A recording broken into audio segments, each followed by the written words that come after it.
نے یہ محفل اس نیت سے سجائی ہے کہ ہماری اصلاح ہو جائے، فتنوں اور برائیوں کے دور میں ہم اللہ و رسول کا ذکر کرتے ہوئے یہ رات گزاریں، آنے والی تقریبات ہم خرافات سے پاک رکھ کے اس کو انجام دیں تو یقیناً اللہ تعالیٰ اس کا زیادہ اجر عطا فرمائے گا، کیونکہ یہ فتنوں کا دور ہے، یہ برائیوں کا دور ہے۔ اس زمانے میں جب رسول اللہ صلی اللہ تعالی علیہ وآلہ وسلم کی کسی سنت کو بھلا دیا گیا ہو، روایتوں میں آتا ہے اس وقت سنت پہ عمل کرنے والے کو 100 شہیدوں کا ثواب دیا جاتا ہے۔ یہ راہ مشکل تو بہت ہے، لیکن اس راہ میں جو بدلہ دیا جاتا ہے وہ بھی بہت عظیم ہوتا ہے۔ یقیناً جب آپ اس امر کے لیے کھڑے ہوں گے کہ ہمیں سادگی کے ساتھ شادی کرنی ہے، ہمیں خرافات سے دور رہنا ہے، ہمیں برے کام نہیں کرنے ہیں، تو یقیناً کچھ لوگ آپ کے مقابل میں کھڑے ہوں گے، یقیناً کچھ لوگ ایسے ہوں گے جن کا سامنا آپ کو کرنا ہوگا، لیکن یہی امتحان ہے۔ یاد کریں مدینہ شریف میں جب نبی علیہ السلام نے اعلان نبوت کیا تھا، نبی علیہ السلام کے گھر والے نبی علیہ السلام کے مخالف ہو گئے تھے۔ نبی علیہ السلام کے چچا نے کہا تھا، کیا تو یہی بات کرنے کے لیے تو نے ہمیں یہاں بلایا تھا؟ تو نے ہمارا وقت ضائع کر دیا معاذ اللہ۔ اور وہ لوگ نبی علیہ السلام سے منہ پھیر کر چلے گئے تھے۔ تو یہ تو اس قوم کا طریقہ رہا۔ شاعر نے کہا ہے، ہم کون ہیں، کیا چیز ہیں یہ داغ قبائح، لوگوں نے تو مریم پہ بھی الزام تراشے، لوگوں نے تو مریم پہ بھی الزام تراشے، لیکن ہم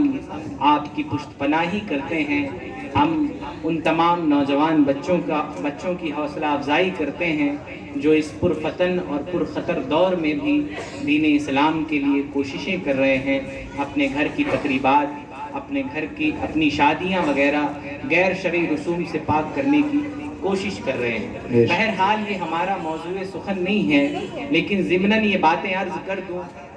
جس طرح بھلائی کا اثر ہوتا ہے، جس طرح بھلائی کا اثر ہوتا ہے اسی طرح برائی کا بھی اثر ہوتا ہے۔ انگلش میں ایک بڑی مشہور کہاوت ہے،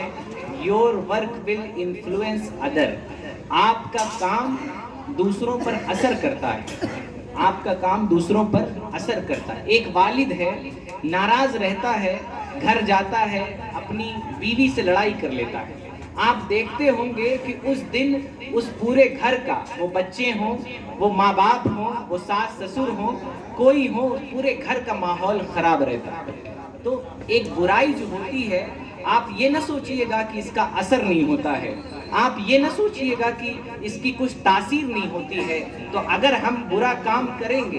اگر ہم غلط کاری کریں گے، اگر ہم گناہ کریں گے، اور یہ وہ غلط کام ہے جس کو کسی مولانا نے غلط نہیں کہا ہے، جس کو کسی مفتی نے غلط نہیں کہا ہے، قرآن و حدیث نے اس کو غلط کہا ہے۔ آپ رسول گرامی وقار صلی اللہ تعالی علیہ وسلم کی سنت پر عامل ہونے کے بعد عمل کرنے جا رہے ہیں، نکاح کرنے جا رہے ہیں، پھر اس طرح کی حرکتیں کریں، اگر ہم بے پردگی ہو ہماری شادیوں میں، گانے باجے ہوں ہماری شادیوں میں، لڑائی جھگڑے ہوں۔ آج تو بڑے افسوس کی بات ہے کہ مسلمانوں کی شادیوں میں لڑائی جھگڑے ہو جاتے ہیں، وہ چپل جوتا کرسیاں چلتی ہیں، یہ بڑے افسوس کی بات ہے۔ مسلمان کی مثال یہ بتائی گئی کہ رحماء بینہم، کہ آپس میں بڑے رحیم ہوتے ہیں، بڑے رحم کرنے والے ہوتے ہیں، واشداء علی الکفار، اور کافروں پہ بڑے سخت ہوتے ہیں۔ لیکن ماجرا ہی الگ ہے، جو گستاخیاں کرتے ہیں وہاں ہمیں حکمتیں یاد آ جاتی ہیں، ہمیں کافروں سے جب میل جول رکھنا ہوتا ہے تو حکمتیں یاد آ جاتی ہیں، لیکن جب کسی مسلمان بھائی سے کسی اپنے بھائی کی غلطی معاف کرنی ہو تو ہم اپنی غیرت دیکھتے ہیں، ہم اپنی عزت نفس دیکھتے ہیں۔ تو مسلمانوں ہم کہاں چلے گئے؟ نبی علیہ السلام نے حضرت ہندہ، جنہوں نے نبی علیہ السلام کے چچا کا کلیجہ چبایا تھا، میں اس سے بڑی مثال شاید نہیں دے سکتا، اپنی بساط کے مطابق انہوں نے نبی علیہ السلام کے چچا کو شہید بھی کیا، ان کا کلیجہ بھی